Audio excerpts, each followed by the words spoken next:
우리가 이 주님을 섬기면서 우리의 신분이 무엇인가 하는 것은 참 대단히 중요하다고 생각이 됩니다.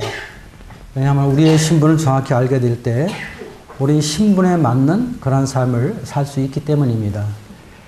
우리나라에도 과거에는 이렇게 양반과 이런 상놈 이런 그 제도가 있었죠.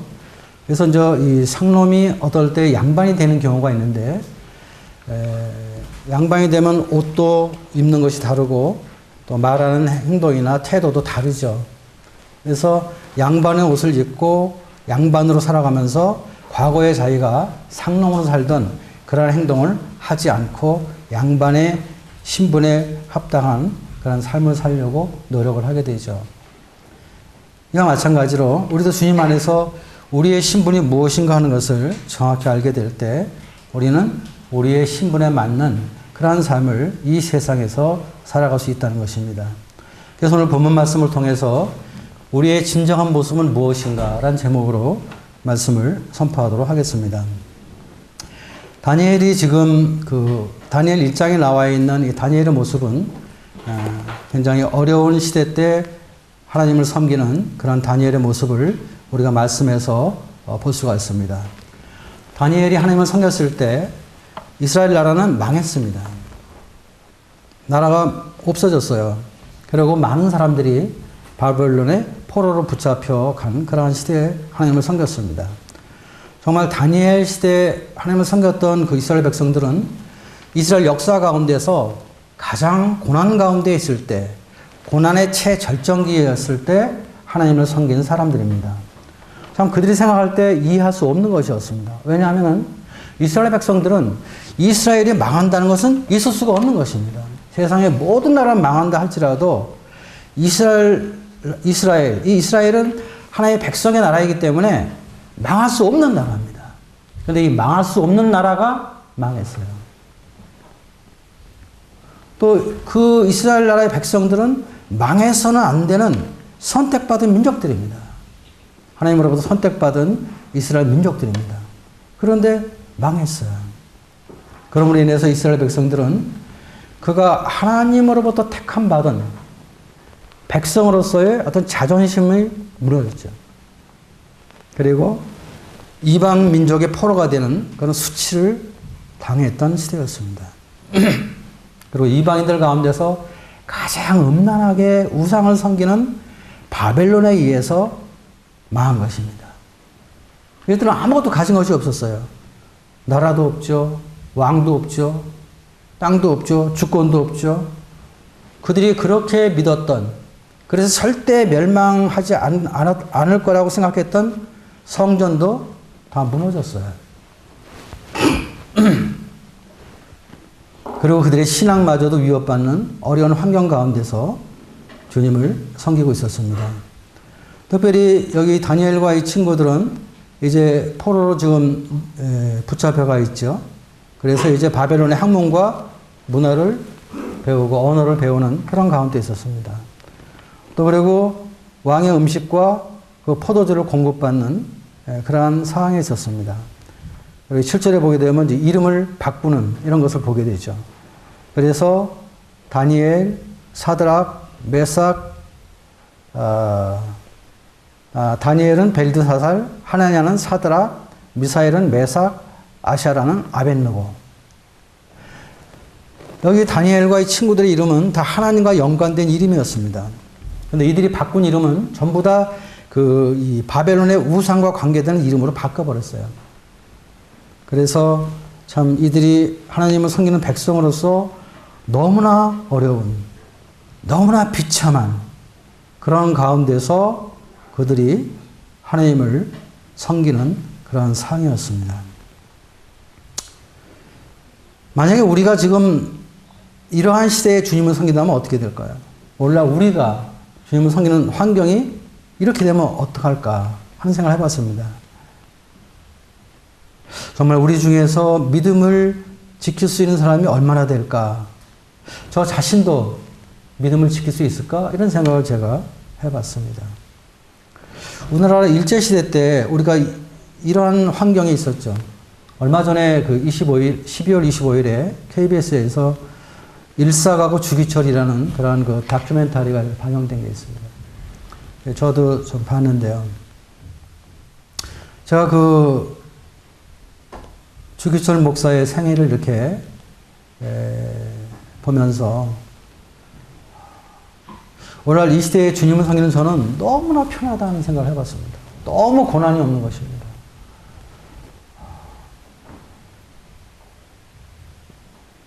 너무 고난이 없는 것이 죄송하다는 그런 생각이 들었어요.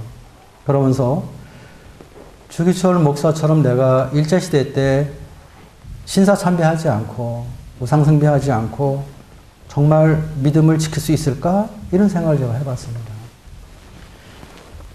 그때 주기철 목사가 소속되어 있는 예수교 장로회는 우상숭배를 하기로 결정을 했거든요. 신사참배를. 모든 목사들이 다 신사참배를 총회가 결정을 했습니다. 명분은 뭐냐면 이것은 우상숭배가 아니라 국민의례다. 이런 그 판단하에 신사참배를 한 것입니다. 그런데 주기철 목사는 하지 않았습니다. 결국 그분은 이제 그 해방적이 1년 전에 고문에 견디다 못해 순교하는 이런 일이 일어나게 됐고, 그로 인해서 그들의 가족들이 받아야 될 경제적인 고통과 여러 가지 순환은 말할 수 없는 그런 고통과 고난 가운데 있었던 것을 그 다큐멘터리에서 이렇게 우리가 확인을 할 수가 있습니다. 자, 이런 상황에서 우리가 정말 주님을 섬길 수 있을까? 정말 주님 앞에 믿음을 지키면서 주님을 섬길 수 있을까? 이런 생각을 제가 주님 앞에 이렇게 해봤습니다. 우리가 살고 있는 세상은 하나님의 나라가 아닙니다. 영적으로 볼 때 이 세상은 사탄에게 빼앗긴 사탄의 나라입니다. 그런데 그리스도인들은 사실 이 사탄의 나라에서 주님을 섬기는 것이에요. 그렇기 때문에 우리는 많은 고난이 있는 것입니다. 그리고 우리는 하나님 나라의 회복을 위해서 사실 복음을 가지고 영적으로 싸우는 과정이 있거든요. 제가 가끔 그런 생각을 합니다. 그런 면을 보게 될 때 이 시대에 구원받은 성도들은 독립군이다, 이런 생각을 해봅니다. 독립군.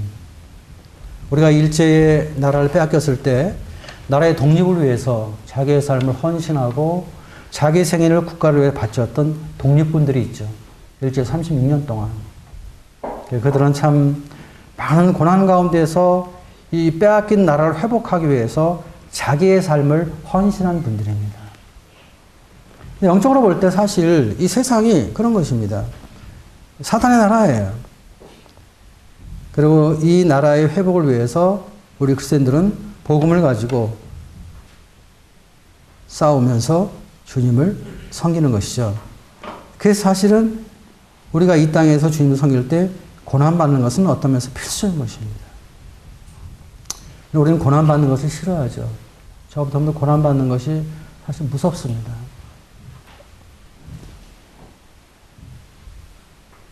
그런데 어떤 때 하나님은 우리에게 고난을 허락하십니다.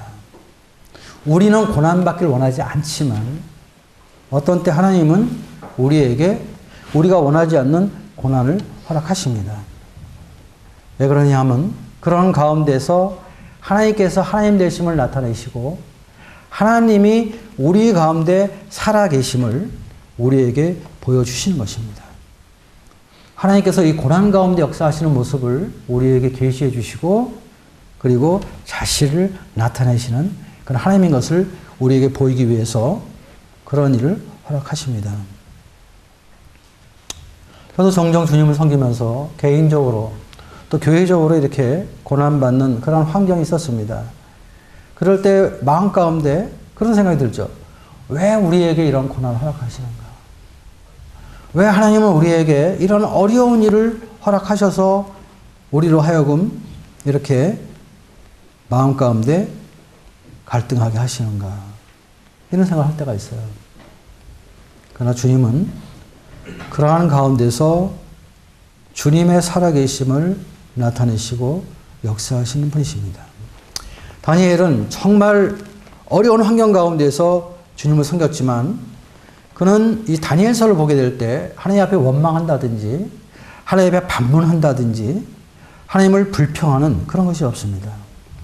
그는 믿음을 상실하지 않고 바벨론의 포로로 붙잡혀 왔을지라도 바벨론의 문화와 바벨론의 학문을 배우면서도 바벨론 나라에 살고 있으면서도 그는 여전히 나는 하나님의 거룩한 백성이라는 자신의 신분을 잊지 않았던 것입니다. 나라가 없고 왕이 없고 바벨론의 포로였지만 여전히 나의 신분은 전능하신 하나님 나라의 백성이라는 것입니다. 거룩하신 하나님의 자녀라는 것입니다. 다니엘은 이 사실을 부인하지 않았습니다. 이 사실을 굳건히 믿었습니다. 그래서 그는 이방 나라 바벨론에 있으면서도 바벨론 사람을 따라가고 바벨론 사람과 함께 우상을 섬기고 바벨론 사람과 함께 타협하며 살지 않고 그는 자기의 믿음의 거룩을 지켜야 한다고 생각했던 것입니다. 그래서 그는 뜻을 정한 것입니다. 특별히 왕이 이들에게 왕의 음식을 내려준다고 이야기했을 때 다니엘은 마음의 뜻을 정해서 왕의 음식과 그가 마시는 포도주로 자기를 더럽히지 아니하리라 하고 자기를 더럽히지 아니하도록 환관장에 구했다. 왕이 먹는 음식, 모든 사람이 먹고 싶어하는 음식입니다. 사실은. 아무나 먹는 것이 아니었습니다. 그런데 다니엘은 그 음식을 거절하는 것입니다. NIV 보니까 우리 우선 왕의 음식이라고 하는데 NIV 보니까 그거는 로얄 푸드라고 나와 있더라고요. 로얄 푸드. 특별한 음식입니다. 정말 진미죠. 그런데 그것을 먹지 않겠다는 것입니다. 왜냐하면 이런 것들은 바벨론 사람이 섬기는 우상에게 제물로 드리겠다가 나오는 것이기 때문에 이 우상의 제물을 하나님의 백성이 먹는다는 것은 거룩한 하나님의 자녀의 신분을 그 거룩을 더럽힌다고 믿었던 것입니다. 그래서 다니엘은 왕의 음식과 포도주를 먹지 않겠다고 결심을 했던 것입니다.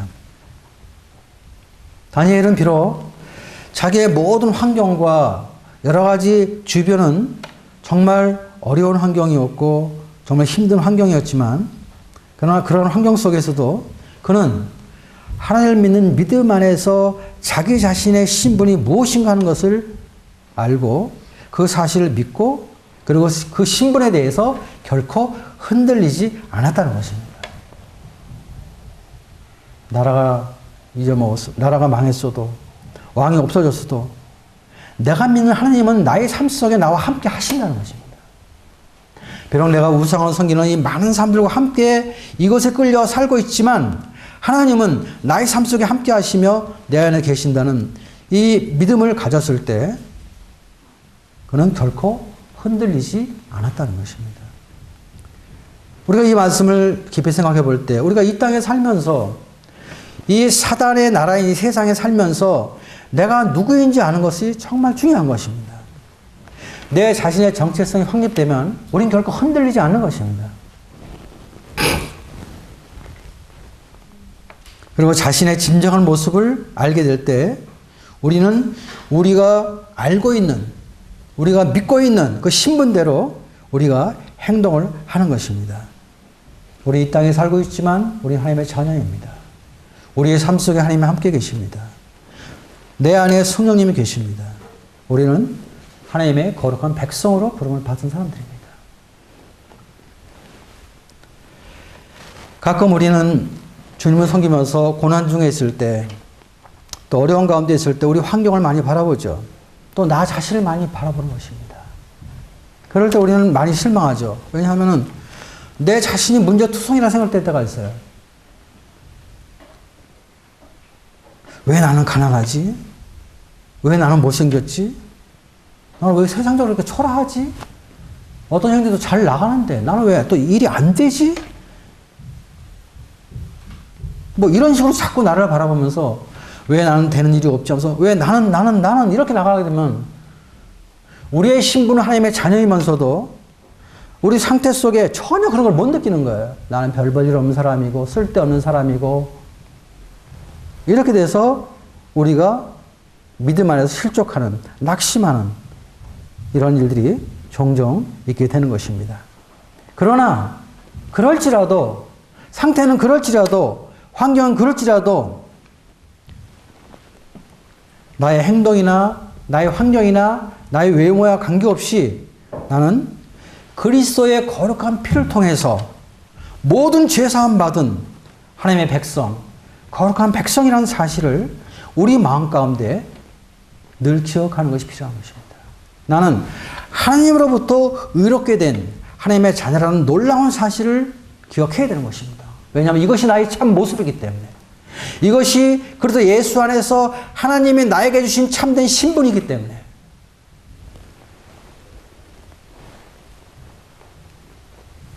사실 세상적으로 초라하고 육신적으로 볼품없는 우리의 모습은요, 내 실제적인 신분이 아니에요, 사실은. 저도 사역을 하면서 제 친구들과 저를 비교해보면, 제가 항상 여러분들에게 자주 이야기했죠. 제 친구들은 괜찮은 애들이라고. 세상에서 괜찮은 애들입니다. 항상 그들 앞에 서면 저는 초라했어요. 그들의 가진 것과 제 가진 걸 비교하면 저는 정말 아무것도 없는 사람이었어요. 그런데 저 자신을 보게 되면은 낙심하고 회의에 들고 이 길을 계속 가야 되는지 말아야 되는지, 그러다가 이제 어떤 어려움이 있고 시험이 있고 어떤 고난이 있을 때는 정말 더 힘든 것입니다.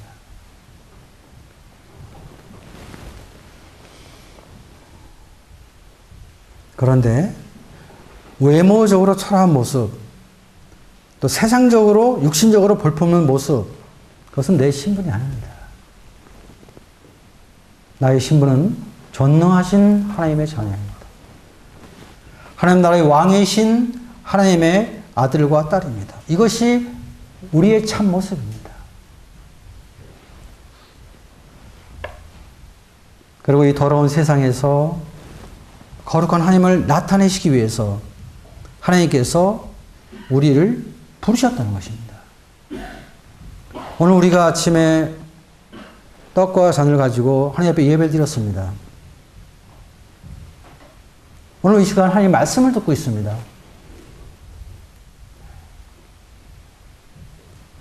왜 그렇게 할까요? 하나님이 우리를 부르셨기 때문에 그런 것입니다.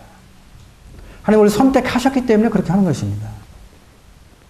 그래서 이 악한 세대에서 살아계신 하나님을 나타내시기 위해서 택함 받은 하나님의 자녀이기 때문에 우리가 이러한 삶을 사는 것입니다. 우리 여기 손을 놓으시고 로마서 1장의 말씀 잠깐 보여주세요. 로마서 1장.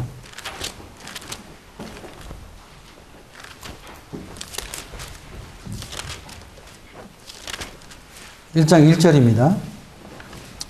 예수 그리스도의 종 바울은 사도로 부르심을 받아 하나님의 복음을 위하여 택정을 입었으니. 여기 지금 바울은 예수 그리스도의 종이라고 말을 하고 있는데요. 그는 뭐라고 그랬어요? 사도로 부르심을 받았다. 이 사도 바울이 주님의 종인 것은요, 하나님으로부터 부르심을 받았기 때문에 그런 삶을 산 것입니다. 사도 바울은 하나님이 부르신 사람입니다. 그럼 사도 바울만 부르심 받습니까? 어떤 특정한 일꾼들만 사도나 교사나 무슨 목회자나 이런 사람들만 부름을 받습니까? 그런 건 아닙니다. 6절 보십시오. 6절에 보면 너희도 그들 중에서 예수 그리스도의 것으로 부르심을 받은 자니라. 여기 너희는 물론 로마교회 성도들입니다. 로마교회 성도들, 주님을 예배하며 주의 말씀을 청취하며 주의 말씀을 경외하며 주님을 섬기는 로마교회 성도들, 그들도 예수 그리스도의 것으로 부르심을 받은 자입니다. 7절 로마에서 하나님의 사랑하심을 받고 성도로 부르심을 받은 모든 자, 그리스도인들은 하나님으로부터 부름을 받은 사람입니다. 사도 바울이나 무슨 대단한 사람들만 부름받은 것이 아니라 그리스도 안에서 성도라 부르심을 받은 사람입니다. 그리스도 안에서 거룩함을 입은 사람들은 하나님께서 다 부르시고 하나님이 선택하시고 하나님이 인도하신 사람들입니다. 그래서 오늘 저희들이 주님의 교회에 나와서 예배 드리는 것이고 또 주의 말씀을 우리가 상고하는 것이고 또 주님을 섬기는 것입니다. 그러면서 이 악한 세대 가운데서 우리는 살아계신 하나님을 나타내는 하나님의 자녀라는 이러한 놀라운 사실을 기억하는 것입니다. 우리가 이런 것을 믿음으로 바라봐야 되는 거죠. 이런 것들. 그리고 이러한 사실을 믿음으로 바라볼 때 이것이 나의 힘이 되는 것입니다. 이것이 나의 기쁨이 되는 거예요. 이것이 정말 나에게 큰 위로가 되는 것이에요. 그리고 우리는 주님이 가신 그 길을 말없이 따라가는 것입니다. 세상이 알아주는 것이 아니죠. 세상이 우리를 비웃죠. 또 우리를 딴지 걸죠.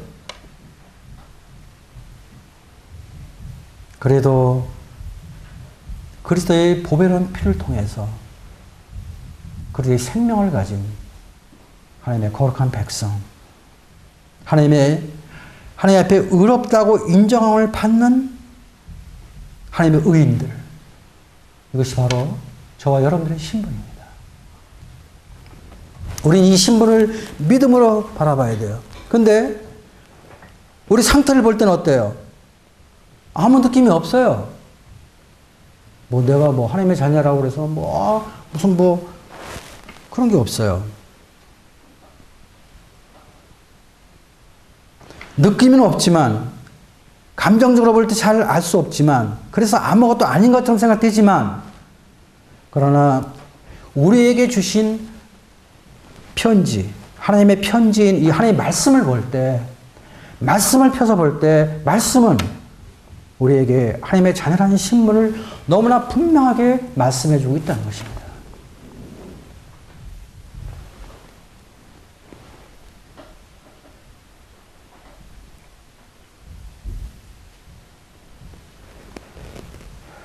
우리는 허영자매 부친께서 소천을 하셨습니다.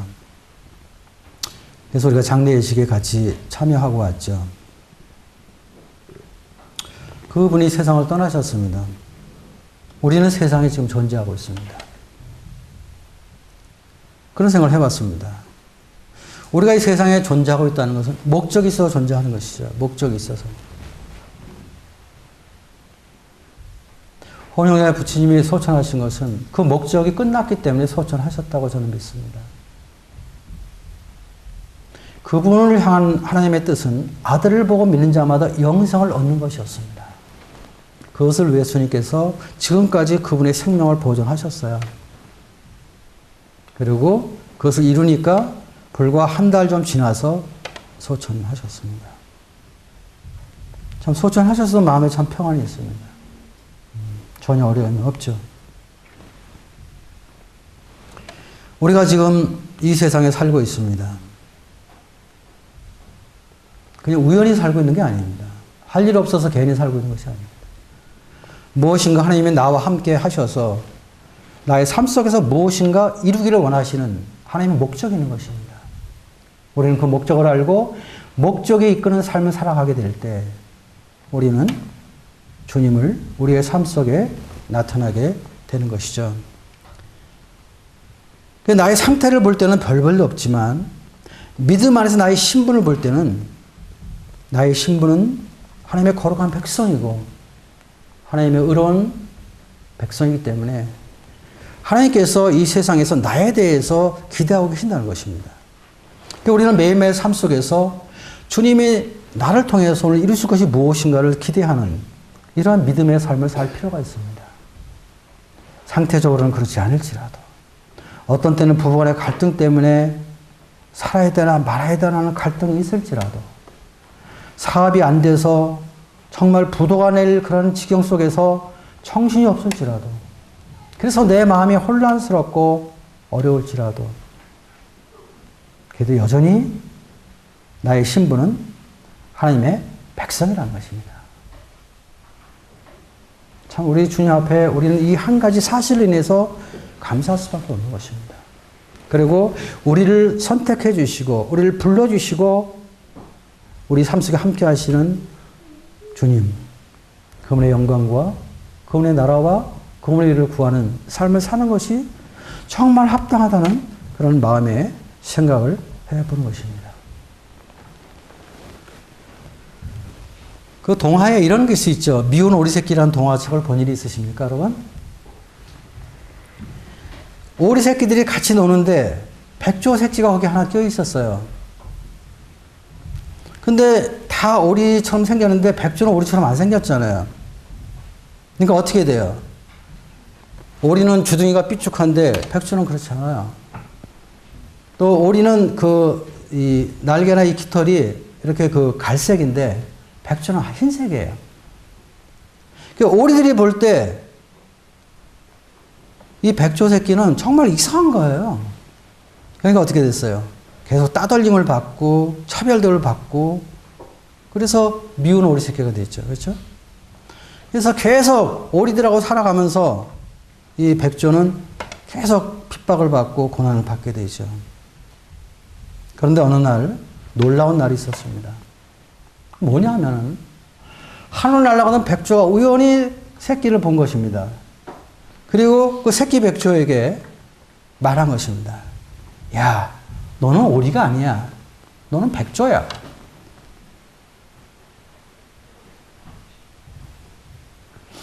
너는 오리가 아니야. 너는 거기 있으면 안 돼. 정말 하늘 음성을 들은 거죠.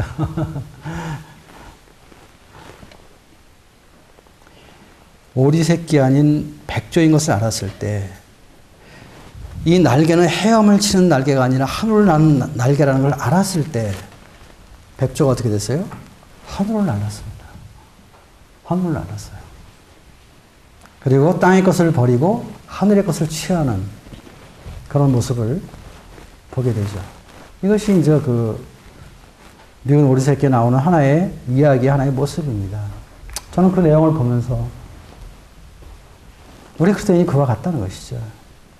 그리스도인은 오리가 아니에요. 우리는 백조입니다. 우리는 정말 주님의 공중 재림하실 때 우리는 휴거할 것입니다. 우리는 정말 돌림받을 것입니다. 그리고 하늘에서 우리는 놀랍게 변화될 것입니다. 현재 우리의 혈과 육으로 우리가 하늘에 가는 게 아니에요. 이 육체와 이 피는 변화되어야 됩니다. 사망과 죄의 권세가 끝나고 승리의 노래를 우리가 공중에서 주님을 만나 뵙고 우리는 주님 앞에 부를 것입니다. 사도 바울이 기록한 것처럼 사망아 너의 승리가 어디 있느냐? 응? 사망아 너의 승리가 어디 있느냐? 사망아 너의 쏘는 것이 어디 있느냐? 사망의 권세, 죄의 권세는 완전히 끝나는 것이죠. 우리 주 예수 그리스도로 말미암아 우리에게 이김을 주신 하나님께 감사. 정말 우리는 그런 고백을 하게 될 것입니다.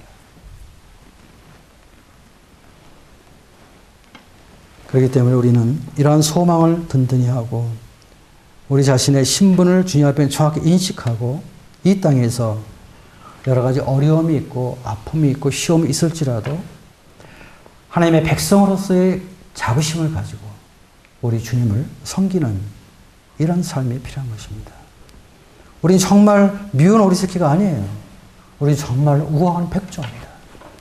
우리는 정말 그리스도와 연합된 사람들이에요. 우리 주님이 하늘에 계시기 때문에 우리는 하늘에 속한 자들입니다. 이런 소망 가운데서 우리가 주님을 섬겨나갈 때 주님은 우리의 삶 속에 주님의 살아계심을 나타낼 것입니다. 그리고 세상을 향해서 어둠을 향해서 하나님의 거룩하심을 우리의 삶 속에 나타나는 것입니다. 다니엘이 주님을 섬겼던 환경은 너무나 실망스러웠어요. 인간이 감당하기 어려운 그런 환경이었어요. 그러나 그래도 하나님이 다니엘에게 주신 믿음 안에서의 신분은 변함이 없었어요.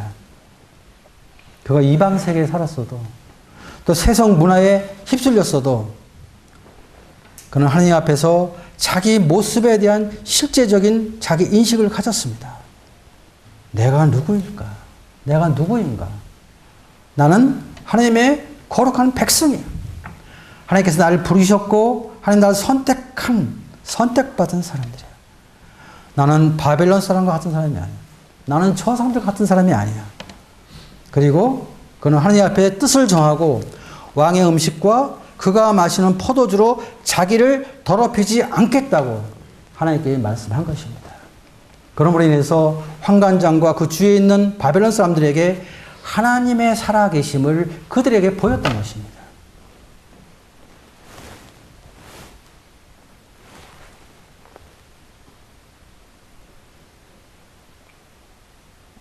이러한 삶을 살 때 하나님께서 어떻게 하십니까?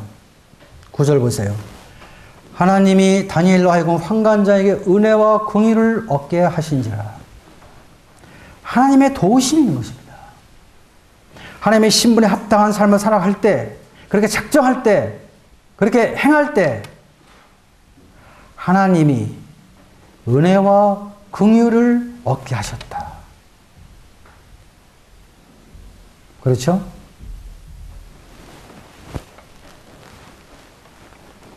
환관장이 걱정을 했습니다. 너희들이 진미를 먹지 않으면은 다른 소년들과 비교해서 너희들의 얼굴이 초췌하면은 내 생명이 위태롭다. 그러니까 다니엘이 말하기를 한 열흘 동안 시험해 보십시오. 열흘 동안 채식을 먹게 하고 그 다음에 왕의 음식을 먹은 소년들과 우리를 비교해 보십시오. 1장 15절 보겠습니다. 열흘 후에 그들의 얼굴이 더욱 아름답고 살이 더욱 윤택하여 왕의 음식을 먹는 다른 소년들보다 더 좋아 보인지라.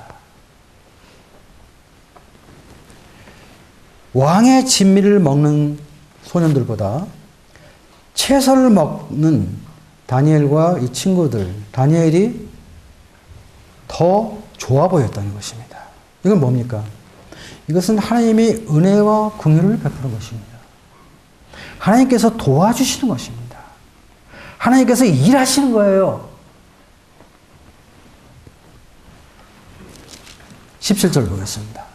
하나님이 이 네 소년에게 학문을 주시고 모든 서적을 깨닫게 하시고 지혜를 주셨으니 다니엘은 또 모든 환상과 꿈을 깨달아 알더라. 여러 사람들이 학문을 배웠지만 다니엘과 함께한 이 네 소년에게 특별히 하나님께서 학문과 지혜를 주셨어요. 환상과 꿈을 깨닫는 이런 특별한 은혜를 베푸는 것을 우리가 보게 됩니다. 19절 왕이 그들과 말하여 보매 무리 중에 다니엘과 하나냐와 미사엘과 아샤라와 같은 자가 없으므로 그들을 왕 앞에 서게 하고 왕 앞에 서는 사람이 됐어요. 이 네 사람. 20절 왕이 그들에게 모든 일을 묻는 중에 그 지혜와 총명이 온 나라 박수와 술객보다 10배나 나은 줄 아니라. 하나님께서 이들을 도울 뿐 아니라 이들이 믿음으로 하나님 앞에 자기의 거룩을 지키고 자기의 신분에 합당한 삶의 간증을 나타냈을 때 하나님께서 함께해 주시고 그리고 하나님께서 이들을 높이신 것입니다. 바벨론 나라에서 가장 높은 사람으로 올리신 것입니다. 여러분, 사람이 높아지고 낮아지는 것도 사실 하나님의 손에 있는 것입니다. 내가 나를 높인다고 내가 높아집니까? 그것은 어리석은 게 없죠. 그러나 하나님이 높이시면 우리는 높아지는 것입니다. 하나님이 높이시면.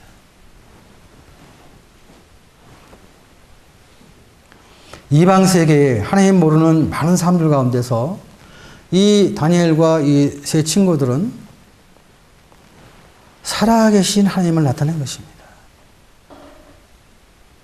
그리고 그 하나님 앞에 영광을 돌렸던 것입니다. 우리가 이 땅에서 예수 그리스도를 통해서 그의 십자가의 보혈을 통해서 구원받고 하나님의 자녀로 하나님을 섬긴다는 것은 이건 놀라운 은혜입니다. 놀라운 축복이에요. 이 하나님의 구원을 결코 가볍게 생각해서는 안 되는 것입니다. 우리는 이미 구원 받았으니까 구원을 받았고 하늘로 갔다. 이미 하늘로 갈 수 있는 티켓은 따놨으니까 이제는 적당히 내 마음대로 살아가야 되겠다. 그래서는 안 되는 것입니다. 세상 생각이 들어올 때 우리가 이 가치관을 정확히 모르게 될 때 우리의 믿음을 가볍게 평가절하할 때가 있어요. 저도 어떤 때 그런 생각을 해본 일이 있어요. 꼭 내가 이렇게 살아야만 돼? 믿음 때문에 내가 이렇게 살아야만 되나? 조금만 조금만 뒤로 물렀으면 뭐 이런 생각. 이게 왜 그래요? 세상 가치관이 우리 안에 들어오게 되면 그렇게 되는 것입니다.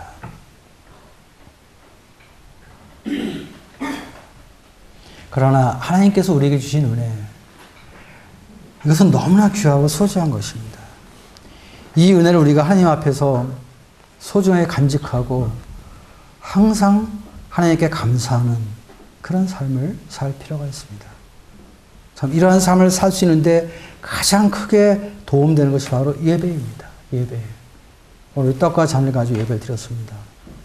예배 시간 때 떡과 잔을 바라보면서 우리 마음 가운데 하나님의 은혜가 얼마나 놀라운가, 하나님의 크신 사랑이 얼마나 놀라운가 하는 것을 항상 기억하는 것입니다.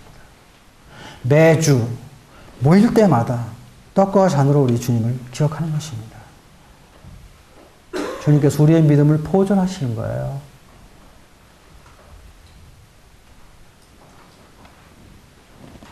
우리가 이 예배 시간을 가볍게 여겨서는 안 돼요.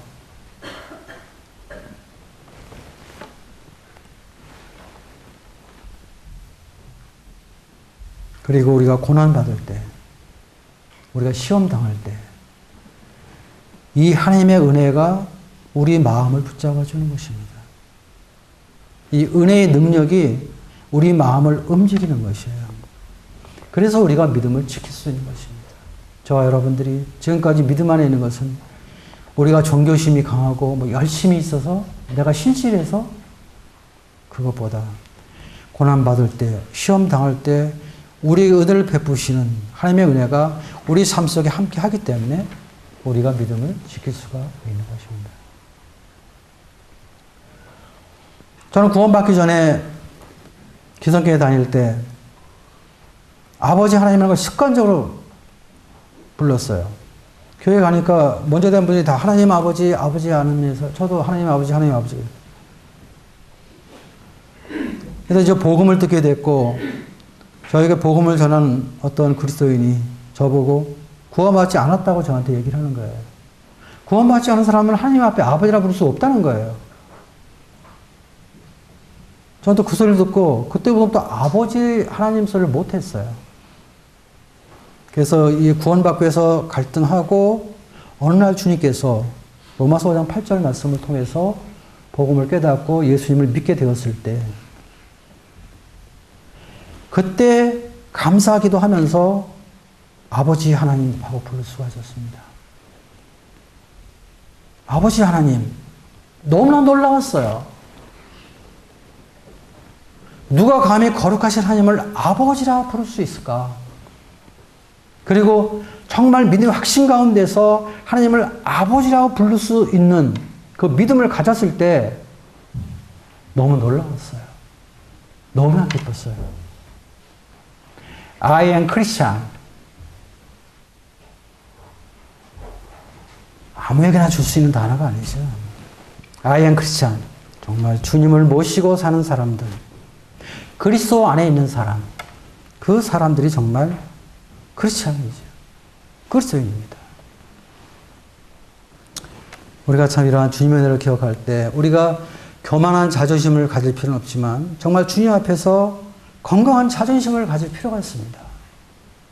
정말 건강한 자존심을 가지고 내가 하나님의 거룩한 자녀야, 내가 하나님 앞에 의로운 사람이야, 하나님을 아버지라고 부를 수 있는 그러한 믿음을 가진 사람이라는 것을 주님 앞에 깨닫게 될 때 그 은혜 아래서 우리가 건강한 자존심을 가지고 살 필요가 있다는 것입니다.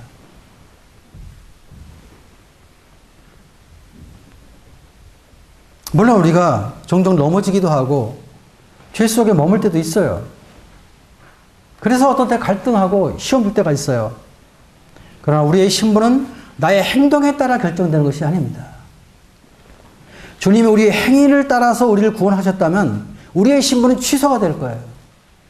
그러나 주님께서 우리를 부르신 것은 행위를 근거로 해서 우리를 부르신 것이 아니라 주님의 보혈 안에서 주님이 은혜로 우리를 부르셨습니다.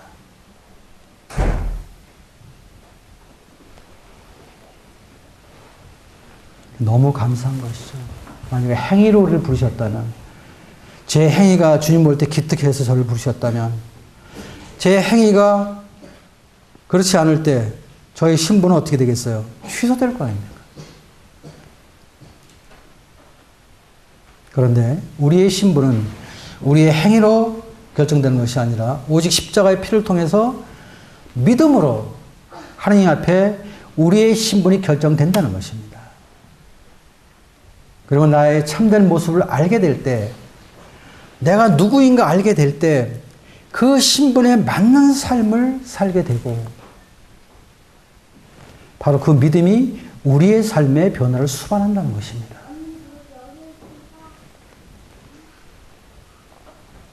오리 새끼처럼 사는 것이 아니라 우아한 백조로서 땅에서 날마다 땅만 파먹는 것이 아니라 하늘을 나르면서, 우리는 종종 눈을 들어 하늘을 바라볼 필요가 있습니다. 하늘, 우리의 본향이기 때문에. 주님 안에서 우리가 좀 더 성숙하려면요, 그리스도 안에서 내가 누구인지 계속 기억하는 것이 필요합니다. 계속 그것을 의식하는 게 필요합니다. 그리고 내가 하나님의 거룩한 백성이라는 것을, 거룩한 자녀라는 것을 항상 믿음으로 주장하고 살아야 돼요. 왜냐하면 우리는 상태 속에서 많이 넘어지거든요. 넘어질 때가 있어요. 세상에서 넘어지기도 하고 어둠 속에 있기도 해요. 그렇지만 우리의 참모습은 여전히 하나님의 자녀예요. 우리가 죄를 져도요, 신분적으로는 하나님은 우리를 죄인이라고 부르지 아니하세요. 물론 그렇다고 해서 죄를 지어도 괜찮다는 것이 아닙니다.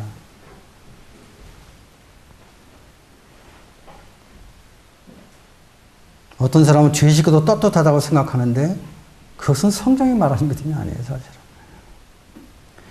우리가 정말 하나님의 은혜를 알 때 우린 죄를 멀리하는 것입니다. 내가 정말 거룩한 백성인 것을 알게 될 때, 죄가 발견될 때 우린 죄 때문에 아파하고 괴로워하고 그 죄를 고백하고 죄를 회개하는 것이에요. 이것이 세상 사람과 우리의 차이입니다. 우리가 죄를 질지라도 우린 그 죄 때문에 아파하잖아요. 주님 생각하면 너무 죄송하잖아요. 그래서 하나님 앞에 회개하고 죄에서 돌이키는 것입니다. 그리고 십자가의 주님을 다시 바라보는 거예요. 그런 가운데 우리가 다시 영적으로 회복되는 것이죠. 뭐 이런 것들을 우리가 경험해서 주님 섬기는 거 아니에요. 어떤 형제님이 그런 말씀 하셨어요. 우리는 풀타임 워커가 되기보다 풀타임 크리스찬이 되어야 된다. 그렇죠? 풀타임 워커. 많은 사람들이 풀타임 워커가 되려고 하죠. 근데 풀타임 워커가 되기보다 풀타임 크리스찬이 되어야 된다. 그렇습니다. 풀타임 크리스찬은 항상 주님을 바라보는 것입니다. 주님의 보혈 앞으로 나아가는 것입니다. 그리고 죄를 볼 때 아파하고, 죄를 볼 때 고백하고, 죄를 볼 때 회개하는 것입니다. 이것이 세상 사람과 다른 거예요. 이것이.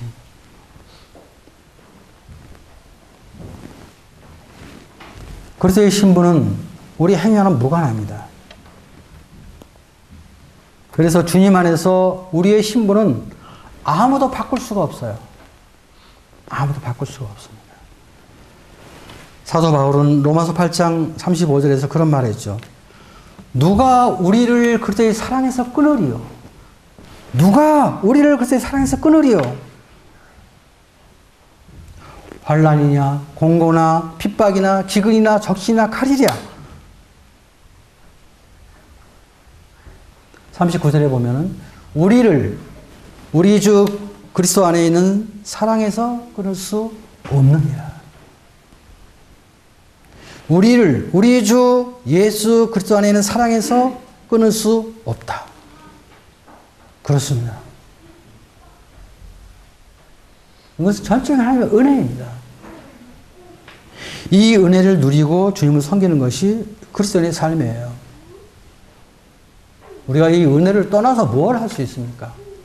이 은혜를 떠나서 우리가 어떻게 하나님 앞에 나갈 수 있습니까? 이 은혜가 우리의 삶 속에 함께 하기 때문에 우리가 주님을 섬기는 것입니다.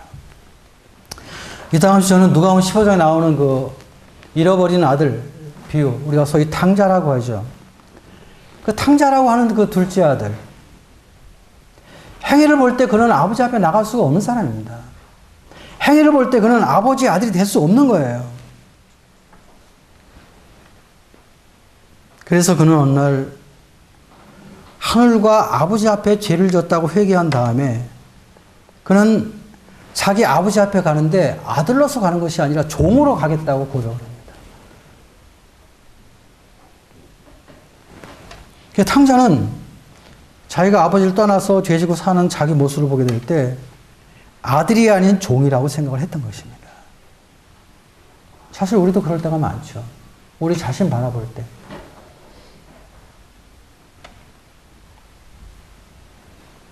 탕자는 죄를 많이 졌지만요.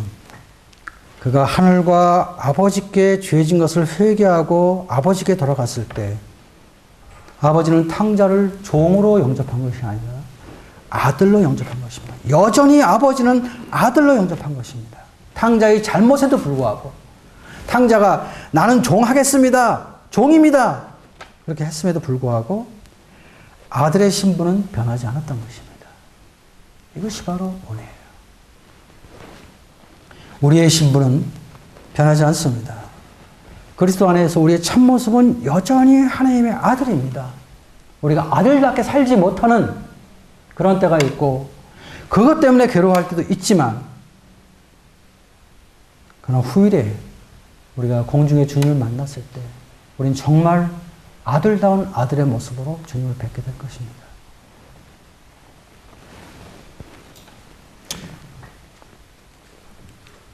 지난 한 해 동안 우리에겐 많은 시련도 있고 좋은 일도 있었습니다. 올 한 해도 우리에게는 어쩌면 더 큰 시련이 있을지도 모릅니다. 주님이 오심에 가까웠거든요. 여러 가지 일어나는 상황들을 보게 될 때 범상하지가 않습니다. 지금 죄가 더욱더 악해지고 여러 가지 기후 변화가 일어나게 되고 또 적그리스도가 일어날 수 있는 환경들이 구비되는 이런 걸 보게 될 때 주님의 재림이 참 가까웠다고 생각됩니다. 세상은 더욱더 우리를 어렵게 할 것입니다. 환경을 통해서, 상태를 통해서. 사단은 계속 우리 안에 역사할 것입니다. 그러나 우리는 속지 말아야 됩니다. 속지 말아야 돼요. 나는 하나님의 거룩한 백성입니다. 나는 바벨론 사람이 아니에요. 나는 세상에 속한 사람이 아닙니다. 다니엘은 나라가 망했지만, 나라가 없어졌지만, 그 나라의 백성이었지만, 바벨론의 포로가 되었지만, 그러나 그는 바벨론 사람이 아니라는 확신을 가졌습니다. 그리고 바벨론 사람과 구별됐습니다. 그리고 이방 세계에서 살아계신 하나님을 나타냈습니다. 우리가 어떤 때 이 세상에 넘어질 때도 있고, 세상에 미혹을 받고 상처를 입을 때도 있죠. 그렇지만 우리는 세상 사람은 아닙니다. 세상에 살고 있지만 세상에 속한 사람은 아닙니다. 우리가 세상에 살고 있는 목적은 우리를 구원하신, 우리 안에 거하신 주님의 거룩함과 그분의 살아계심을 나타내기 위해서 이 세상에 있는 것입니다. 이것이 우리의 존재 목적이에요. 그리고 우리의 신분은 우리의 행위와 관계없이 여전히 아들입니다. 그리고 우리는 죄를 지었을 때 우리는 주님 앞에 바로바로 회개해야 됩니다. 바로바로 고백해야 됩니다. 죄의 정죄를 받고 사단에게 속아서 우리 상태에 연민하며 상태에 지배받는 그런 삶을 살아서는 안 됩니다.